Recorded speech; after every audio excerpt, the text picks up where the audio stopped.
Bien, acá estamos de vuelta, es el segundo video de, no sé si 2 o 3, de la tanda que corresponde a el trabajo práctico número 4, es decir, a la primera parte de la unidad número 2, sobre el proceso de investigación científico-académica. Si no vienen de ver el video anterior, vayan a ver el video anterior antes de avanzar con este, porque, pero, digamos, primero que van a arrancar con las cosas empezadas, y segundo, quizás utilizo algún concepto, alguna idea que expliqué en el video anterior y que claramente, como ya la expliqué en el video anterior, no la voy a repetir, o no la voy a repetir mucho, en este otro video. Hecha esta aclaración, repito, si no vienen de ver el video anterior, porfa vayan y véanlo. Y si vienen de ver el video anterior hace bastante tiempo, le hace, no sé, un día, tengan en cuenta que capaz necesitan refrescar alguna cosa que mencione del video anterior porque yo los filmo en continuum, ¿sí? O sea, no hago repasos de un video a otro básicamente porque es como si fuese todo parte de la misma clase. En realidad es todo parte de la misma clase. Bien, en el video anterior les comenté la relación entre la unidad 1 y la unidad 2, la relación entre esta unidad 2 y la parte práctica, es decir, el trabajo de investigación que ustedes están llevando a cabo, y alcancé a definirles el concepto con el que arranca la unidad y por lo tanto el texto que tienen como propuesta de lectura para este trabajo práctico, que es el concepto de pragmática de la investigación. Les expliqué qué quiere decir y retomé algunas cuestiones que son de la unidad 1 y que servían para entender justamente la definición de la noción epistemológica de pragmática de la investigación. Y además les hablé de la idea o de la noción, justamente en relación a ese concepto, de que las investigaciones científicas se desarrollan en base a procesos, ¿sí? Que toda investigación científica implica atravesar para los investigadores un proceso que tiene distintas etapas.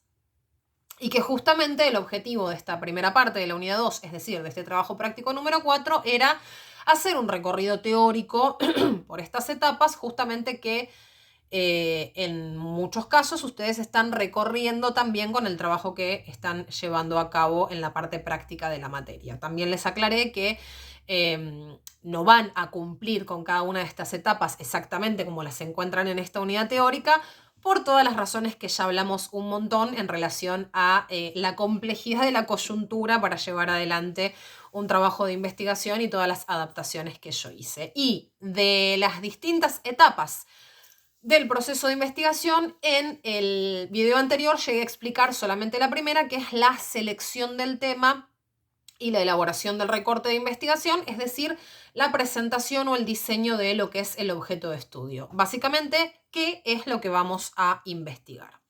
La siguiente etapa es la búsqueda, selección, recopilación y análisis de fuentes. Esta segunda etapa está implícita, es decir, forma parte de la primera, ¿sí? De hecho, yo les expliqué en el video anterior que una de las cuestiones que tenemos que hacer a la hora de seleccionar un tema de investigación y elaborar un determinado recorte de ese tema es justamente conocer cuál es la disponibilidad de fuentes que existe en el ámbito académico, en el ámbito científico, para analizar ese tema en cuestión. Con lo cual, esta segunda etapa que aparece en este proceso de investigación ya está directamente conectada con la primera porque es parte de la primera etapa en sí. Y esto me sirve, pero bárbaro, para retomar esto que les mencioné en el primer video respecto de la dinámica, de la flexibilidad que tiene el proceso de investigación científica desde la visión de la pragmática de la investigación. Tengan en cuenta esto. Al momento de elegir el tema y de empezar a delimitar el recorte de ese tema de investigación, yo ya tengo que también, al mismo tiempo, iniciar el rastreo de fuentes. ¿Por qué? Porque de esa manera voy a saber si existe material disponible, tanto de fuentes primarias como de fuentes secundarias, para llevar a cabo el análisis del tema y del aspecto del tema que estoy eligiendo analizar. Entonces, Si bien la búsqueda de información, es decir, la búsqueda de fuentes, es una etapa en sí misma, está directamente relacionada y arranca esa etapa en la etapa número 1, que es la selección del tema, ¿sí? O sea, hay 2 etapas que se dan en simultáneo, al mismo tiempo. Perdón, estaba volando un bichito.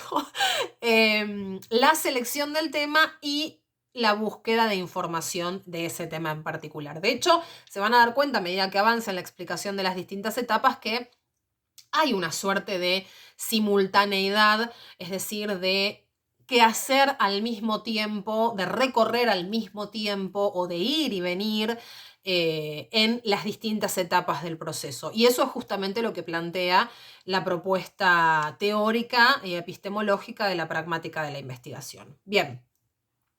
Cuestiones a tener en cuenta, me mató ese primerísimo primer plano, cuestiones a tener en cuenta o elementos característicos de la etapa de búsqueda, recopilación, análisis y síntesis de las fuentes de información. En primer lugar, definición de fuentes. ¿A qué le decimos fuente de información o fuente de investigación? En el caso puntual de las ciencias sociales, ahora estamos pensando en los procesos de investigación solo desde el punto de vista de las ciencias sociales, ¿sí? En el caso puntual de las ciencias sociales, nuestras fuentes de investigación van a ser aquellos elementos que nos sirvan para obtener información respecto del tema que estamos investigando. Es decir, le decimos fuente a todo aquello de lo que sacamos datos, información,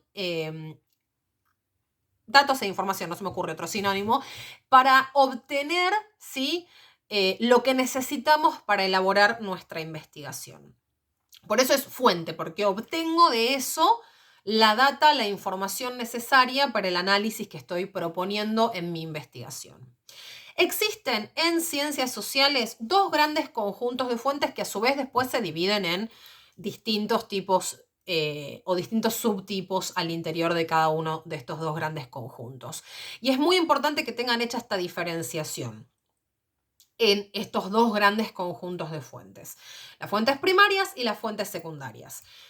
Esto no es la primera vez que lo explico, lo expliqué en el video respecto de la selección del tema, lo expliqué en el video sobre el diseño del plan de investigación. Creo haberlo explicado en alguna de nuestras videollamadas, en alguno de los encuentros virtuales que tuvimos, y lo voy a volver a explicar ahora. Con lo cual, si llegamos a fin de año y ustedes no saben hacer esta distinción de fuentes, chiques, no hay cuarentena que valga de excusa, porque creo que es una de las cosas que más explico en el año, ¿sí?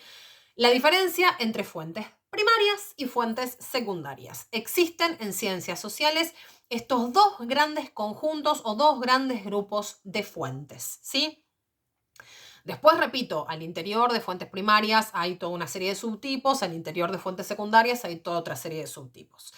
Seguramente quienes vieron los videos anteriores, si entendieron en su momento el concepto, ahora van a escuchar lo mismo que ustedes ya saben y ya entendieron. Y me encantaría tenerles enfrente para poder preguntarles, ¿recuerdan cuál es la diferencia entre fuentes primarias y fuentes secundarias? Y que alguno me conteste y me diga, sí, Maca, yo me acuerdo, es tal cosa y tal otra.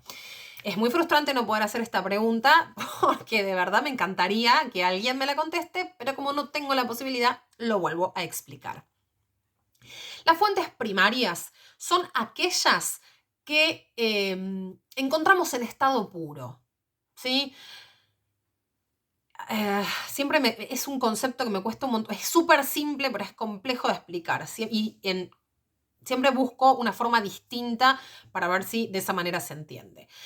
Por fuente en estado puro me refiero a que es la información sin haber sido procesada por otro investigador u otra investigadora. Es la fuente directa. Por ejemplo, y se distinguen, y me va a servir esto para poner el ejemplo. Las fuentes primarias las podemos distinguir en fuentes materiales, fuentes orales y fuentes escritas. Una fuente primaria material sería, por ejemplo, no sé, no sé si vieron la noticia, a mí me pareció fascinante. Se encontraron cerca del Cairo 27 sarcófagos sellados nuevos. Paulina Cocina hizo el chiste de por favor esperen, no sé, unos años para abrirlos porque lo único que nos falta es liberar otra peste que pueda haber estado encerrada en esos sarcófagos con esas momias. Bueno, estos 27 sarcófagos que se encontraron cerca del Cairo, en Egipto, hago la aclaración porque por ahí no sabían dónde quedaba el Cairo, son una fuente primaria material, ¿sí? Un objeto físico. Las pirámides son una fuente primaria material. Es la información en estado puro, ¿sí? Que no ha sido todavía filtrada por, o que no tiene volcada sobre sí misma la interpretación de otros investigadores. No sé, las ruinas del Machu Picchu son una fuente en sí misma, para geógrafos, para historiadores, ¿sí? Son una fuente primaria. No sé, restos de cerámicas del Imperio Inca, son fuentes primarias materiales, pues son un objeto, ¿sí? Las fuentes primarias orales son todos los testimonios orales, valga la redundancia, de personas que hayan vivido la experiencia o el fenómeno o el hecho o el proceso social que estemos investigando. Voy a poner el ejemplo que mencioné en el video anterior en relación a otra cosa, pero para, digamos, reutilizar un ejemplo.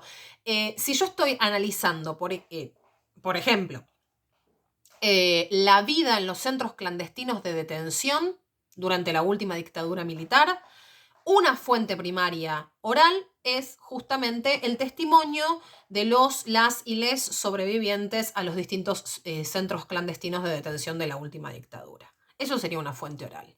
Supongamos que estoy analizando, y vuelvo al ejemplo, o sea, yo construyo los ejemplos en base a mi propio conocimiento, chiques.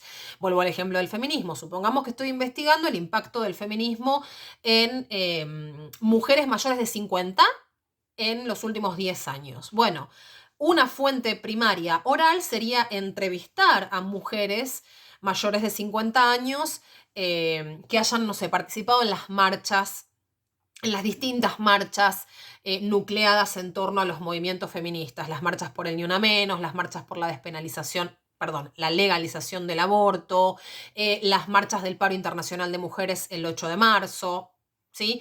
Una fuente, repito, primaria oral serían los testimonios de estas mujeres. Y una fuente primaria escrita, y acá voy a poner un ejemplo que es mucho más aburrido, no sé, para mí, es, por ejemplo, supongamos que yo estoy analizando las guerras de independencia revolucionarias, las guerras revolucionarias de independencia de los sucesos que llevaron al virreinato del Río de la Plata a su independencia de la colonia española.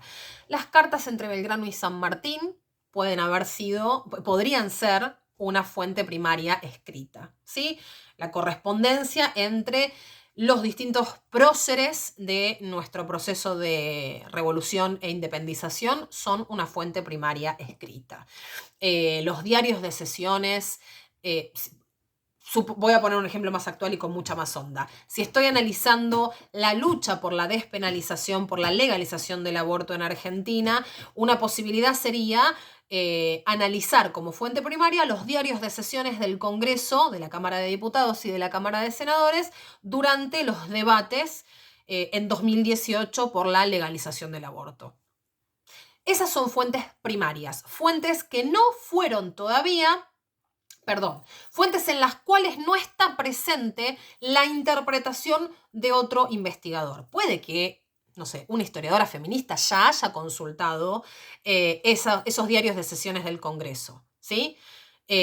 Pero si yo leo el diario de sesión del Congreso y no lo que esa historiadora feminista dice sobre esos diarios de sesiones, yo estoy consultando directamente la fuente primaria.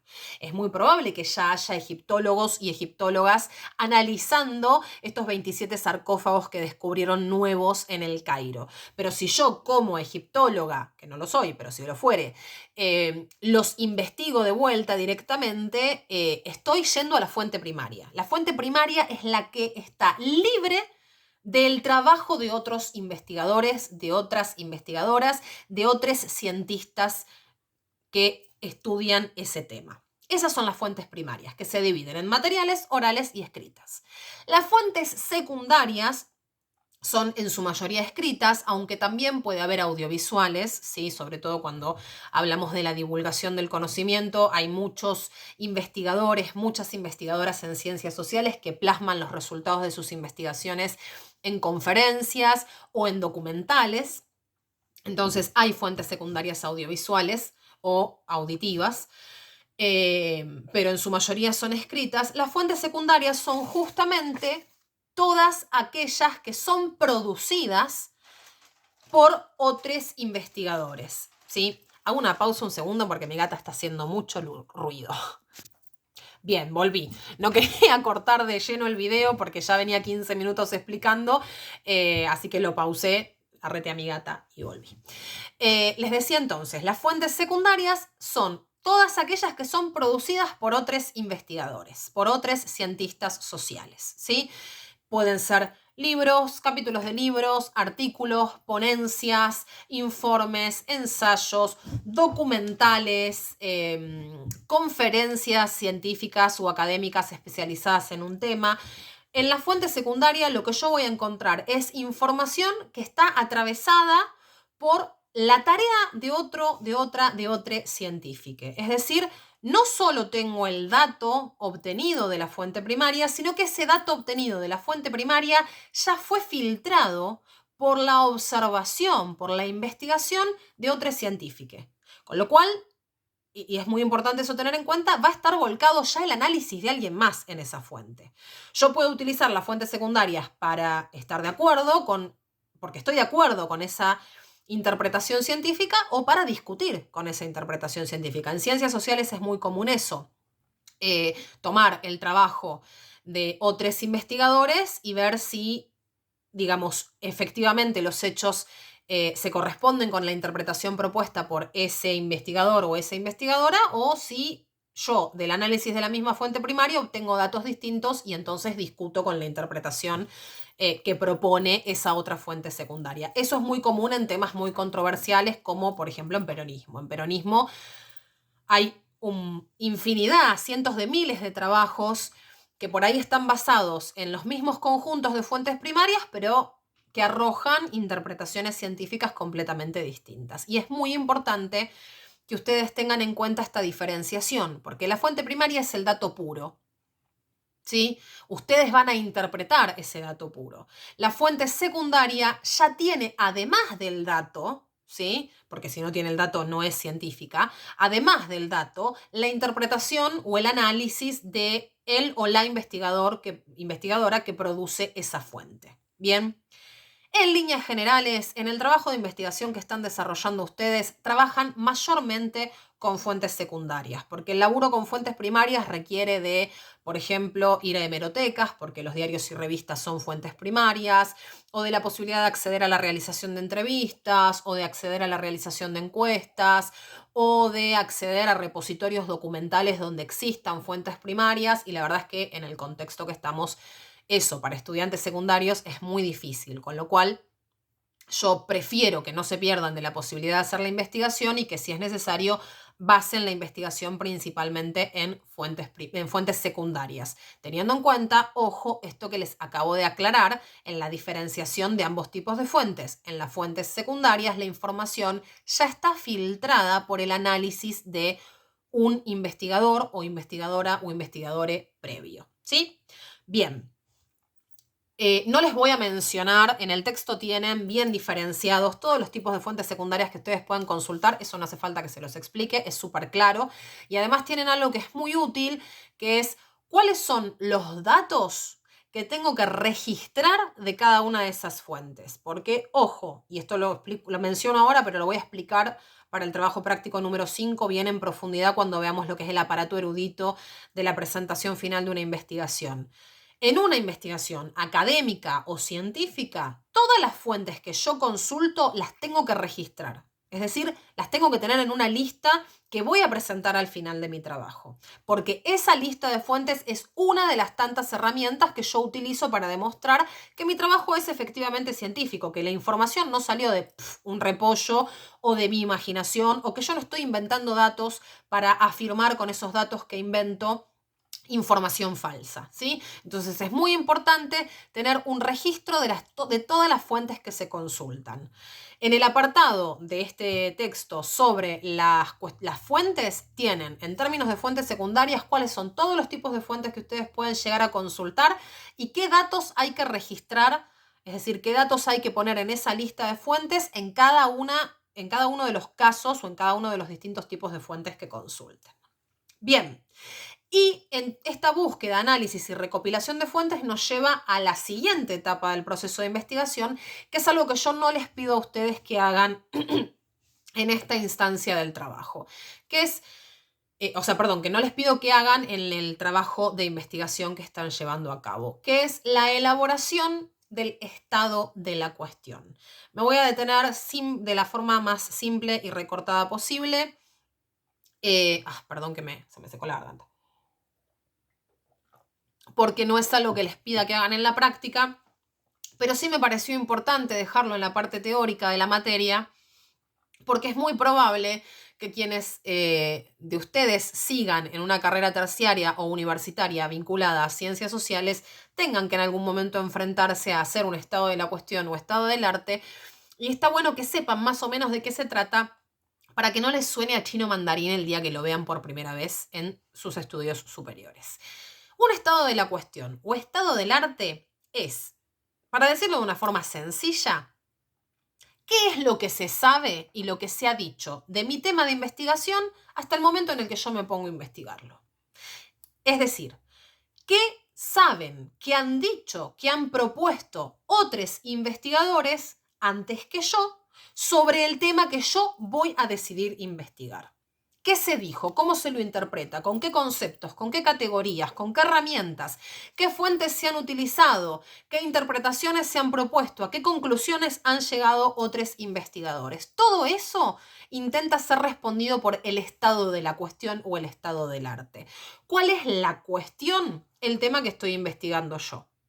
Y por estado me refiero a, bueno, ¿qué se sabe de este tema? ¿Qué se ha dicho? ¿Qué análisis se han propuesto? ¿Y en base a qué fuentes o con qué métodos se lo ha analizado?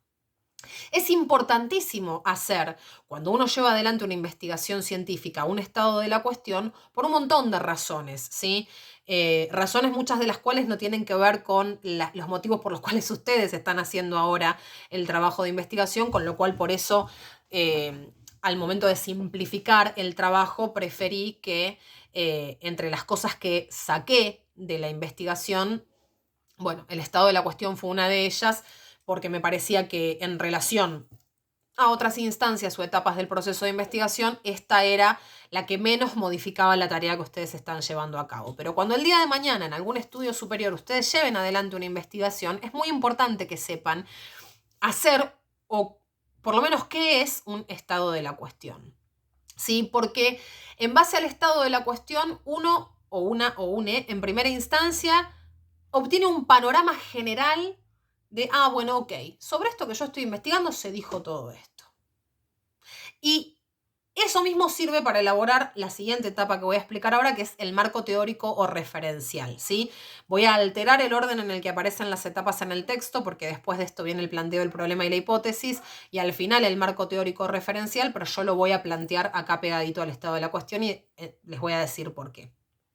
Les decía entonces, el estado de la cuestión nos sirve para ver un panorama general del tema, ¿sí? Que se ha dicho, que se ha investigado, cómo, en base a qué fuentes, con qué métodos y a qué conclusiones han llegado otros investigadores, y muchas veces ese es el mecanismo a través del cual yo elijo mi marco referencial, ¿sí? Que enseguida les voy a explicar qué es. Pero además es fundamental, sobre todo cuando requiero llevar a cabo una investigación que haga un aporte original a la comunidad científica, que es algo que tiene que ver con una cosa que expliqué en el video anterior, es muy importante ver, bueno, ok, ¿qué es lo que todavía no se investigó de este tema? ¿Qué es lo que todavía no se dijo? ¿Qué es lo que todavía no se estudió? cuáles son los baches temáticos o las preguntas sin responder sobre este tema. Y para eso es importantísimo el estado de la cuestión, porque es la única forma que yo tengo de saber si todavía queda algo que decir sobre el tema que estoy investigando, ¿sí? Yo les puse como ejemplo de un tema difícil para ser original el caso de peronismo, porque si yo tengo que hacer un estado de la cuestión sobre el peronismo, puedo pasarme toda mi vida leyendo que igual no voy a alcanzar a leer todo lo que se escribió sobre peronismo, ¿sí?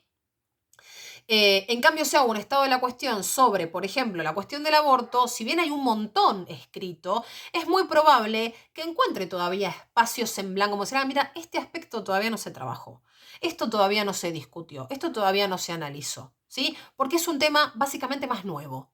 ¿Sí? Muchas veces la forma más sencilla de ser original es investigar dentro de los temas que me interesan lo que más nuevo sea, ¿sí? Que es seguramente sobre lo que se puede decir todavía algo diferente.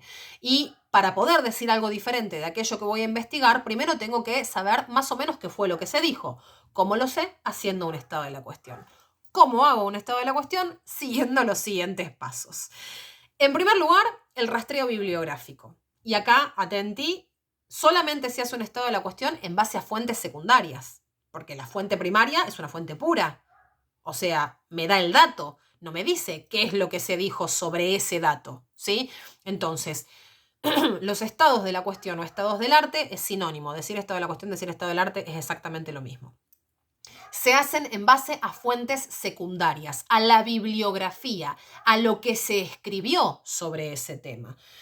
Libros, papers, artículos, conferencias, ponencias, ensayos, informes, etc. Todas esas son las fuentes bibliográficas que voy a utilizar para elaborar mi estado de la cuestión.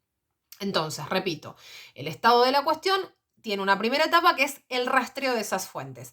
Fíjense cómo está directamente relacionado con la etapa anterior, con la búsqueda, recopilación, sistematización, análisis y síntesis de las fuentes. En esa misma etapa, que ya también está directamente implícita en la primera, que es la selección del tema, yo ya estoy pensando, ¿sí?, cuáles van a ser las fuentes a partir de las que elabore mi estado de la cuestión, ¿sí? Entonces, fíjense, como primera, segunda y tercera etapa se dan prácticamente en simultáneo y ahí está la dinámica y la flexibilidad. Yo puedo, incluso en el momento en el que estoy escribiendo sobre el estado de la cuestión, volver sobre mi recorte temático y ajustarlo todavía un poquitito más. Porque forma parte de el mismo, bueno, valga la redundancia, ¿no?, proceso de investigación, pero estas tres etapas están muy conectadas entre sí. Selección del tema, búsqueda, recopilación y análisis de las fuentes y la elaboración del estado de la cuestión, que repito, es en base a fuentes secundarias. Primera parte del estado de la cuestión, el rastreo de fuentes, que ya lo vengo haciendo desde la etapa 1 de mi proceso de investigación. Segunda, el análisis. Bueno, tengo todas estas fuentes secundarias, me siento, las leo, las analizo, extraigo la data que necesito para elaborar el estado de la cuestión. Esa data es, normalmente, ¿cuál es el problema y la hipótesis en cada una de las fuentes de análisis? ¿Cuál es la metodología que se utilizó para la elaboración de ese análisis? ¿Cuáles son las fuentes primarias utilizadas por ese o esa, ese investigador o esa investigadora? ¿A qué conclusiones llegó? ¿Sí? ¿Y cuál fue su marco teórico para el desarrollo del análisis propuesto? Normalmente esas son las preguntas con las cuales yo analizo las fuentes secundarias para poder obtener la información necesaria que me permita a mí elaborar el estado de la cuestión. Entonces, rastreo de las fuentes bibliográficas, análisis de las mismas en base a esas preguntas que yo les acabo, o esos aspectos que les acabo de enumerar. Perdón. Parte número 3 o fase número 3 de la elaboración del estado de la cuestión. Perdón que chusmeo el machete. La determinación y comparación. Comparar y contrastar son sinónimos en términos científicos, ¿sí? El texto dice contrastación. La delimitación o determinación y contrastación o comparación de las líneas de investigación. Una vez que yo rastreé la bibliografía y la analicé en base a esos criterios que les dije, bueno, voy a comparar. todos estos estudios plantean esto, todos estos otros estudios que están basados en estas fuentes plantean esto otro. Este trabajo en particular dice algo que no dijo ninguno de los demás. Este otro trabajo, si bien dice algo muy similar a todos los demás, propone una vuelta de rosca en relación a esto. O sea, pongo en comparación toda la data que tengo. Para eso es muy útil muchas veces hacerse un cuadro, ¿no? Con todos estos criterios. Bueno, ¿qué fuentes utilizó? ¿Cuál fue el problema y la hipótesis? ¿A qué conclusión llegó? ¿Cuál fue su marco teórico? Bueno, todo eso armarlo en un cuadro. Entonces, por cada fuente bibliográfica voy detallando esa información, respondiéndome esas preguntas y ya ahí mismo en el cuadro tengo la comparación volcada y después la analizo, ¿no? Establezco este contraste, es decir, bueno, todos estos trabajos utilizaron estas fuentes y llegaron a esta conclusión. Todos estos otros con las mismas fuentes arrojaron esta otra interpretación. Este trabajo dijo algo novedoso, este discute con estos tres están discutiendo con este otro, ¿no? O sea, todo eso para establecer una comparación entre las distintas fuentes que consulté. Y acá, una vez que ya hice todo ese laburo, es donde voy a encontrar aquellos vacíos temáticos o preguntas sin responder. Los baches. Ah, mira, acá nadie habló de este tema. Ah, mira, acá nadie investigó con esta fuente. Ah, mira, acá nadie utilizó estos conceptos o estas categorías de análisis para este problema de investigación. Ah, mira, acá nadie se preguntó por este aspecto. ¿Sí? Y eso sirve sobre todo, repito, si yo lo que tengo que proponer es una investigación original, es decir algo nuevo que no haya dicho nadie antes. ¿Cuál es la forma más sencilla de decir algo nuevo que no haya dicho nadie antes? Que la pregunta sea nueva, que la pregunta sea novedosa, que el aspecto que estoy analizando esté poco analizado, ¿sí? Entonces, esa es una de las cuestiones más importantes por las cuales tenemos que hacer cuando encaramos una investigación, sobre todo de las más complejas, un estado de la cuestión. Entonces, repito, repaso. Búsqueda y recopilación de las fuentes, la bibliografía a analizar. Análisis de esas fuentes. Comparación de esas fuentes. El rastreo de las preguntas sin responder o los vacíos temáticos dentro de ese tema. Finalmente, la escritura, la redacción, del informe final del resultado de mi estado de la cuestión, ¿no? Bueno, listo, analicé todas estas fuentes, todos estos autores, todas y todos estos investigadores y vuelco esa comparación, ¿sí?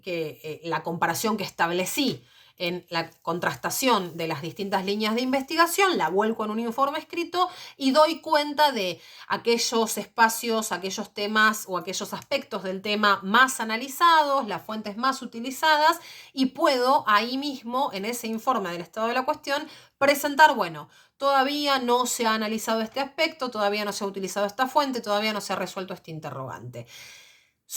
Hay temas sobre los cuales hay libros publicados de estados de la cuestión. El feminismo, como tema de análisis social, tiene libros que se han dedicado a simplemente hacer un estado de la cuestión de qué es todo lo que se ha dicho sobre el feminismo desde que arrancó la teoría feminista en términos sociales hasta la actualidad. Es un trabajo en sí mismo hacer un estado de la cuestión. O sea, se puede publicar un libro o muchos sobre los estados de la cuestión en ciencias, ¿sí? Y es muy, muy rico el laburo de un estado de la cuestión porque justamente me da el puntapié para pensar qué es todavía lo que nos falta saber o conocer sobre un determinado aspecto social o de la realidad social. Y además, y acá conecta con la siguiente etapa, ¿sí? Y hago una aclaración. Las etapas están ordenadas de la manera en la que están ordenadas en el texto, pero recuerden el concepto inicial con el que abre la unidad, que es la idea de pragmática de la investigación, la idea de que las investigaciones se dan en el marco de un proceso en el cual uno cumple una serie de etapas, pero que esas etapas son flexibles, que no es que voy avanzando cual carrera de postas por cada una de esas etapas y no puedo retroceder, ¿sí? Por eso yo creo que a los fines explicativos en el video es mucho más cómodo pasar del estado de la cuestión a el marco teórico que hablar del problema y de la hipótesis y después meterme con el marco teórico. Normalmente después del estado de la cuestión surgen estas tres cosas al mismo tiempo. El planteo del interrogante, es decir, de cuál es la pregunta que yo voy a intentar resolver, la posible respuesta que le voy a dar a esa pregunta, es decir, la hipótesis, y a su vez también del estado de la cuestión se desprende cuál es el marco teórico y referencial que yo voy a utilizar para desarrollar mi investigación.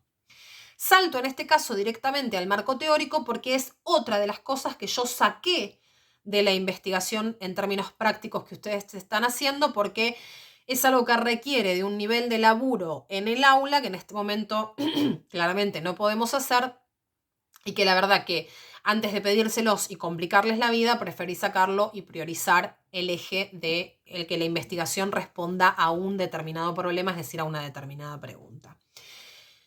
Dicho esta aclaración, repito, tanto el estado de la cuestión como el marco teórico y referencial van a ser elementos con los que seguramente ustedes trabajen en su formación a futuro. Por eso me parecía importante que desde el punto de vista teórico no se quedaran sin la explicación. Cuando hablamos de marco teórico o de encuadre teórico y referencial, estamos hablando básicamente de cuáles son los conceptos, las categorías y las interpretaciones previas que nosotros vamos a utilizar como base para nuestra investigación. Y eso sale y eso se desprende la mayor parte de las veces del estado de la cuestión. Y les voy a poner ejemplos para que se entienda un poco mejor. Si yo voy a analizar, por ejemplo, la desigualdad en Argentina y voy a utilizar conceptos como relaciones sociales de producción, sistema capitalista, estructura socioeconómica y clases sociales, mi marco teórico, es decir, los conceptos que estoy utilizando corresponden a la teoría marxista, porque es Marx el que plantea esos conceptos y son los cientistas sociales que continuaron la investigación marxista quienes han reforzado esas categorías. Si yo voy a analizar la distribución de tareas domésticas en Argentina y hablo de patriarcado, feminismo, desigualdad de género, machismo, explotación, mi marco teórico tiene una perspectiva de género. ¿Sí? Estoy haciendo un estudio de género, porque estoy utilizando conceptos y referencias de interpretación propios de los estudios feministas o estudios con perspectivas de género.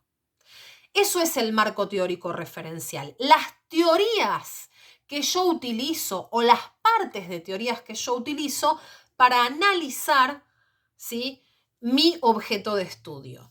No es lo mismo analizar, no sé, la desigualdad económica, repito, retomo el mismo ejemplo, en Argentina, hablando de fallas en el sistema de la recaudación impositiva y la política monetaria, con lo cual voy a estar utilizando como marco teórico otra perspectiva económica que no es la marxista, que hablar de desigualdad de clases, explotación, plusvalía, relaciones sociales de producción, etc. Conozco más conceptos de la teoría marxista porque es de la que más leí.